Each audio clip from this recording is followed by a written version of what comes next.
Genius Act for Stablecoins passes House on way to being first major U.S. crypto law.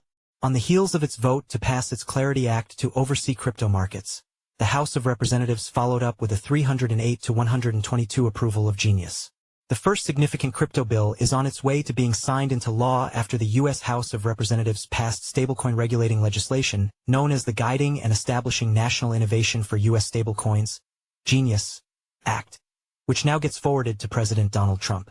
The landmark legislative achievement for the crypto industry marks a sharp turnaround from recent years in which the sector languished under resistant U.S. regulators and a Congress unable to finish policy efforts. And it follows close behind another major House action to pass the Digital Asset Market Clarity Act, known as Clarity, a bill that will establish a full set of rules over the wider crypto markets. The Genius Act passed 308 to 122. Because it arrived as a Senate bill with a 68 to 30 approval in that chamber, all it needs now is a presidential signature before it becomes the law of the land. Regulators can then begin establishing regulations for the conduct of stablecoin issuers, a field currently dominated by Tether's USDT and Circle's USDC, but which has drawn a high level of attention from traditional financial institutions, including Wall Street banks. The legislative process again showed a large number of Democrats joining the Republican majority in favor of tailored regulations for the U.S. crypto industry.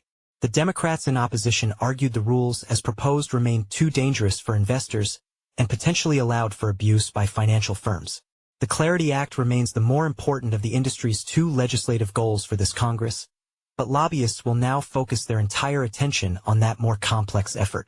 The House's market structure bill passed with a 294 to 134 vote on Thursday. But the issue now gets taken up by the Senate, which is widely expected to go its own way and remains in the drafting process. Senator Tim Scott, the chairman of the Senate Banking Committee, said that he wants the Senate to complete market structure legislation by September 30th, and that the House's work will offer a strong template. Industry lobbyists were concentrating closely on the scale of Democratic support on the bill, considering that number to be a controlling factor in how much pressure the Senate will feel to act. In the end, the cause didn't disappoint on its significant support from Democrats. A third bill, the Anti-CBDC Surveillance Act, saw more partisan support, passing on party lines with just 2 Democrats in favor. This bill will be attached to the National Defense Authorization Act, as it's unlikely to win sufficient bipartisan support in the Senate on its own. Earlier this year, when he invited crypto leaders to a summit at the White House, Trump had set a deadline before the August congressional break for finishing both of the industry's top legislative priorities. The stablecoin effort marks the first step, though market structure remains the more important legislation, and policy analysts have predicted the work could miss Trump's deadline considerably, potentially dragging later into the year. The president's influence over crypto policy has been considerable, a point of contention for Democrats who say his personal stake in the industry is inappropriate. However, an 11th-hour negotiation with holdout Republicans on Tuesday's Crypto Week procedural actions ended with Trump boasting that he brought them back on board, only to find later that they'd continue their opposition for most of a day.